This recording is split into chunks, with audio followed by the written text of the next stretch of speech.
लाखात पगार, लग्नानंतर 2 महिन्यात पत्नीची हत्या आणि पतीची आत्महत्या. कारण ऐकून डोक्याला हात लावाल. आधी करिअर मग संसार असा विचार सध्या रुजू होत आहे. त्यामुळे संसाराचे काही खरे नाही असे चित्र सध्या दिसून येत आहे. मोठमोठ्या महानगरामध्ये तर तरुण तरुणी लग्नाआधीच लिव्ह इन रिलेशनशिपमध्ये राहून आपले रिलेशन आजमावण्याचा प्रयत्न करतात. पटले तर ठीक, नाहीतर आपल्या वाटा वेगवेगळ्या असा विचार त्यामागे असतो. खरे तर आजची पिढी ही दोलायमान स्थितीत आहे. तिला आपल्यावर झालेले संस्कारही सोडता येत नाहीत आणि आधुनिक विचारसरणीही त्यांना खुणावते असे झाले आहे. यातूनच वाद होऊन मांडलेला संसार मोडला जातो. खेळ मांडून मांडून मोडू नको असे म्हणायची वेळ नक्कीच आलेली आहे. हेच पुढील घटनेवरून दिसून येते. ते दोघे एकमेकांचे जवळचे नातेवाईक, करिअरिस्ट. दोघांनी आधुनिक विचारसरणी स्वीकारून लिव्ह इन मध्ये राहण्याचा निर्णय घेतला. त्यानंतर रितसर लग्न केले. दोघांचे तसे पटत नव्हते, पण तरीही घरच्या लोकांचा विरोध पत्करून संसार मांडला. पण तो त्यांना टिकवता आला नाही.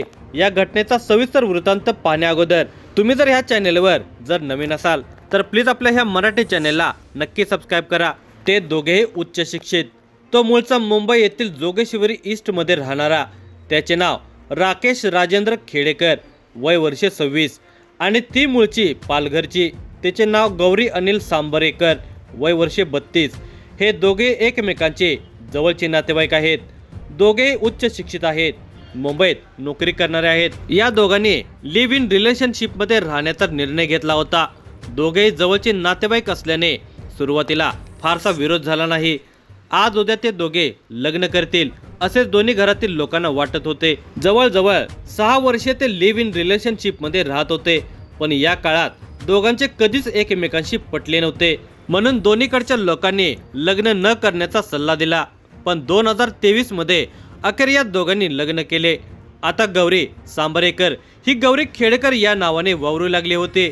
यावेळी गौरीने राकेशला सुचवले की आपल्या लग्नास घरच्यांचा विरोध आहे, तर आपण कुणाजवळच राहायचे नाही, स्वतंत्र राहायचे. त्यानुसार ते वेगळे राहत होते. त्यानंतर फेब्रुवारी 2025 मध्ये राकेशने बेंगळुरू येथे नोकरी शोधली. गौरी नोकरी शोधत होते, पण तिला मिळत नव्हते. राकेशला एका चांगल्या कंपनीत नोकरी मिळाली. तो एका खाजगी कंपनीत प्रोजेक्ट मॅनेजर म्हणून काम करू लागला. हे काम वर्क फ्रॉम होम असे होते. म्हणून राकेश हा गौरीला घेऊन बेंगळुरूला आला. आता ते दोघे बेंगळुरू येथील बनारगट्टा तेजस्विनी नगर या ठिकाणी राहू लागले होते. बेंगळुरू येथे शिफ्ट झाल्यावर गौरी नोकरी शोधत होती, पण तिथे तिला नोकरी मिळाली नाही. गौरी मुळातच हट्टी, आपले तेच खरे करणारी. थोडे दिवस इथे राहिल्यानंतर आणि तिला बेंगळुरूमध्ये नोकरी मिळेनाशी झाल्यावर तिने राकेशकडे हट्ट धरला की आपण पुन्हा मुंबईला जाऊ. पण राकेशने तसे करण्यास नकार दिला. नुकतीच मिळालेली नोकरी सोडून दिल्यावर आपणास आर्थिक तोटा सहन करायला लागेल म्हणून तो नोकरी सोडण्यास तयार नव्हता. यावरून दोघांच्या मध्ये नेहमी भांडणे व्हायची. बुधवार दिनांक 26 मार्च 2025 रोजीचा दिवस होता. दिवसभर राकेशने आपले काम केले. रात्र झाली. तो कामातून रिलॅक्स झाला होता. आता त्याला निवांतपणा हवा होता. इतक्यात गौरीने आपण मुंबईला जाऊया असे म्हणायला सुरुवात केली. यावेळी राकेश तिला समजावून सांगत होता, हे बघ, आपण या ठिकाणी भरभक्कम डिपॉझिट देऊन राहत आहोत.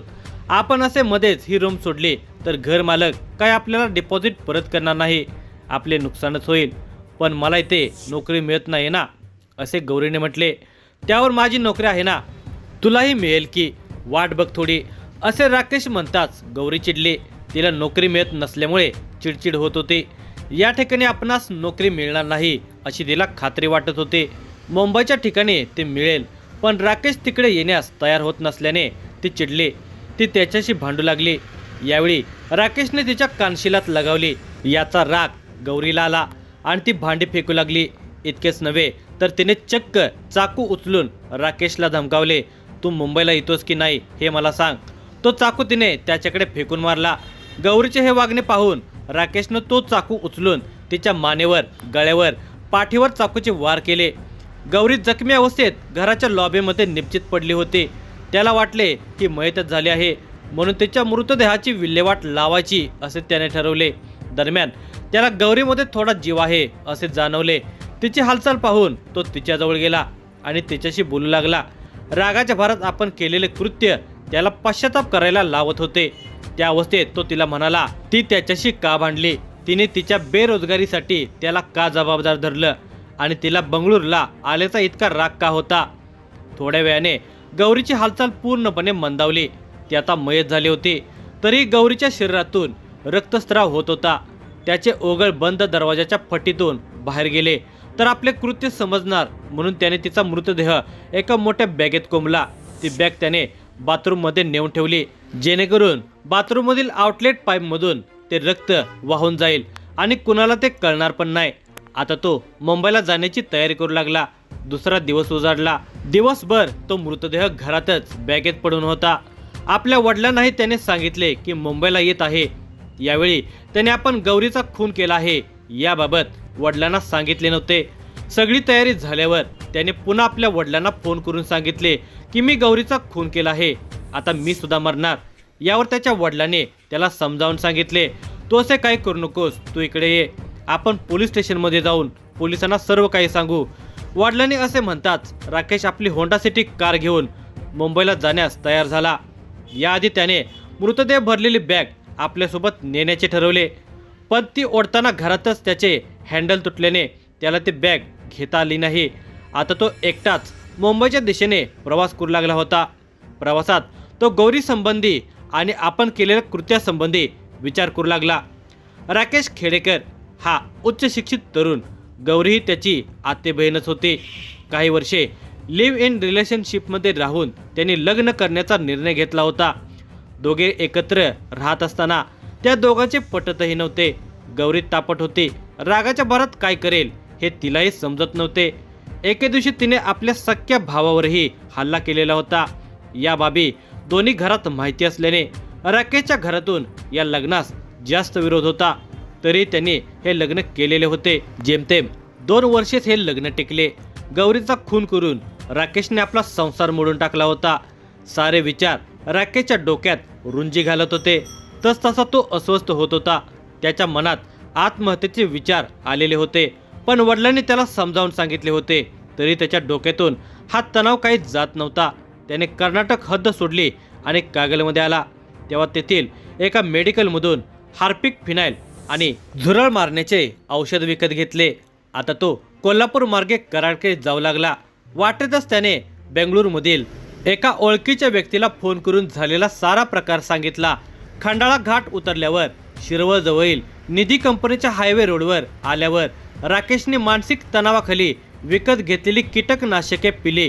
त्या अवस्थेत तो गाडी चालवत होता, पण फार काळ त्याला ती चालवता आली नाही, कारण त्याला अस्वस्थ वाटू लागलेले होते। तो कारमधून उतरून रस्त्यावर बसला। तो अस्वस्थच होता। त्याची ती अवस्था एका मोटारसायकल स्वाराला दिसली। त्याने आपली गाडी थांबवून काय झालंय, काय होतंय का असे विचारताच राकेशने आपण विष घेतल्याचे सांगितले। माणुसकीच्या नात्याने त्या मोटारसायकल स्वाराने त्याला त्याच्याच कारमध्ये बसवले आणि त्याला शिरवळ येथील जोगळेकर हॉस्पिटलमध्ये दाखल केले। जोगळेकर हॉस्पिटलमध्ये शिरवळ पोलीस स्टेशनचे हवालदार कुंभार यांनी राकेशची विचारपूस केली असता त्याने आपण केलेल्या कृत्याचा पाडा त्यांच्यासमोर वाचून टाकला। बेंगळुरूमध्ये पत्नीचा खून करून तिचा मृतदेह बॅगेत कोंबून राकेश हा आपल्या घरी निघाला होता, पण मानसिक तणावाखाली आल्याने त्याने विषप्राशन केले होते। ही बाब हवालदार कुंभार यांना समजताच त्यांनी शिरवळ पोलीस स्टेशनमधील वरिष्ठांना याबाबत सांगितले। पोलीस निरीक्षक यशवंत नलावडे यांनी तातडीने ही माहिती पोलीस अधीक्षक समीर शेख यांना दिली। आता वरिष्ठ पातळीवर हालचाली सुरू झाल्या होत्या। घटनेची खात्री करण्यासाठी वरिष्ठ पातळीवर बेंगळुरू पोलिसांशी संपर्क केला आणि कारवाई सुरू झाली। इकडे राकेशची प्रकृती गंभीर असल्याने त्याला प्रथम भारतीय विद्यापीठ हॉस्पिटल, त्यानंतर ससून हॉस्पिटल पुणे येथे हलवण्यात आले। हा गुन्हा बेंगळुरूमध्ये घडल्याने आणि आरोपी पुण्यात मिळून आल्याने शिरवळ पोलिसांनी याबाबत माहिती देताच बेंगळुरू पोलिसांचे अधिकारी ससून हॉस्पिटलमध्ये आले आणि त्यांनी आरोपी राकेशकडे चौकशी केली। ही संपूर्ण कारवाई सातारा जिल्हा पोलीस अधीक्षक समीर शेख, अपर पोलीस अधीक्षक डॉक्टर वैशाली कडूकर, फलटण उपविभागीय पोलीस अधिकारी राहुल दस यांच्या मार्गदर्शनाखाली करण्यात आली। शिरवळ पोलीस स्टेशनचे पोलीस निरीक्षक यशवंत नलावडे आणि इतर सहकाऱ्यांच्या मदतीने पुढील तपास सुरू आहे।